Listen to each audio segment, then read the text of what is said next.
उत्तर प्रदेश में 4 नवंबर से special intensive revision यानी SIR की प्रक्रिया शुरू होने जा रही है। इसका उद्देश्य राज्य में मतदाता सूची का शुद्धिकरण करना है, जिसके तहत वोटर लिस्ट से फर्जी या डुप्लीकेट मतदाताओं की पहचान करना है। प्रदेश में 22 साल पर फिर से ये प्रक्रिया शुरू होने जा रही है। चुनाव आयोग का दावा है कि ये प्रक्रिया पारदर्शी और सरल तरीके से संपन्न होगी। यूक्रेन युद्ध के बीच भारत को सस्ते कच्चे तेल की आपूर्ति करने वाले रूस से अब तेल खरीद पर ब्रेक लगने जा रहा है। अमेरिकी प्रतिबंधों के चलते भारतीय कंपनियों ने रूस की 2 प्रमुख तेल कंपनियों से कच्चा तेल खरीदना फिलहाल रोकने का निर्णय लिया है। इसी बीच तेल उत्पादक देशों के समूह OPEC प्लस की हालिया बैठक में लिए गए निर्णयों से भारत की चिंताओं को और बढ़ा दिया है। नवंबर महीने से भारत में शादियों का सीजन शुरू हो रहा है। शादियों में भारतीय सोना खरीदने को शुभ मानते हैं और इस बहुमूल्य धातु की खरीदी करते हैं। ऐसे में सोने और चांदी की मांग बढ़ने की उम्मीद जताई जा रही है। भारत में किसी भी शुभ अवसर पर सोना चांदी खरीदी जाती है। भारतीयों का ऐसा मानना है कि सोना खरीदना शुभ संकेत लेकर आता है। MP के खंडवा जिले में पुलिस ने एक मदरसे से 19 लाख रुपए से अधिक के नकली नोट बरामद किए। इमाम जुबैर अंसारी की गिरफ्तारी के बाद पुलिस अब नकली नोटों के पूरे नेटवर्क की जांच कर रही है।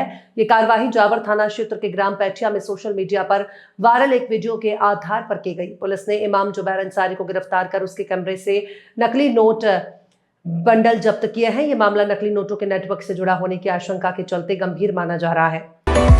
कांग्रेस नेता प्रियंका गांधी वाड्रा ने केंद्र और राज्य की NDA सरकार पर तीखा हमला बोला। उन्होंने प्रधानमंत्री नरेंद्र मोदी को सीधा निशाना लगाते हुए कहा कि बीजेपी के नेता हमेशा अतीत की बात करते हैं और इसके लिए नेहरू जी और इंदिरा जी का अपमान करते हैं। उन्होंने PM मोदी से कहा कि एक अपमान मंत्रालय पर बना दीजिए, जिससे आपको खुद लिस्ट निकालने की जरूरत नहीं पड़ेगी। अमेरिका में वर्ल्ड ट्रेड सेंटर यानी ग्राउंड जीरो के आसपास रहने और काम करने वाले पुरुषों में ब्रेस्ट कैंसर के मामले तेजी से बढ़ रहे हैं। न्यूयॉर्क पोस्ट की एक रिपोर्ट के मुताबिक अमेरिका के centre for disease control and prevention ने अब तक 91 पुरुषों में ब्रेस्ट कैंसर की पुष्टि की है। हालांकि ध्यान देने वाली बात यह है कि आंकड़ा साल 2024 तक का है। मुख्यमंत्री सुखविंदर सिंह सुक्खू ने भारतीय महिला क्रिकेट टीम को वर्ल्ड कप जीतने पर बधाई दी। उन्होंने हिमाचल प्रदेश की बेटी और भारतीय टीम की तेज गेंदबाज रेणुका ठाकुर को फोन कर उनके शानदार प्रदर्शन की सराहना की। मुख्यमंत्री ने घोषणा की है कि रेणुका ठाकुर को प्रदेश सरकार की ओर से 1 करोड़ रुपए की प्रोत्साहन राशि दी जाएगी।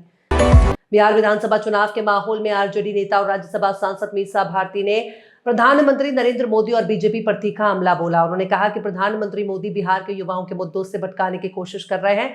मीसा भारती ने कहा कि PM नरेंद्र मोदी की भाषा बताती है कि सरकार के पास बेरोजगारी और विकास जैसे असली मुद्दों का कोई जवाब नहीं है। बिहार विधानसभा चुनाव के बीच सियासी बयानों का दौर तेज हो गया है। मोकामा पहुंचे केंद्रीय मंत्री और जदयू के वरिष्ठ नेता ललन सिंह ने ABP न्यूज से बातचीत के दौरान स्पष्ट किया कि आगामी सरकार नीतीश कुमार के नेतृत्व में ही बनेगी। ललन सिंह ने कहा कि गृह मंत्री अमित शाह पहले ही ये साफ कर चुके हैं कि बिहार में चुनाव नीतीश कुमार के नेतृत्व में लड़ा जा रहा है। इस समय सिनेमाघरों में Baahubali the epic, the Taj story, mass Jathara, Thamma Ek दीवाने की दीवानियत और कांता ए लीजेंड चैप्टर 1 जैसे कई फिल्में दर्शकों को एंटरटेन के लिए मौजूद हैं।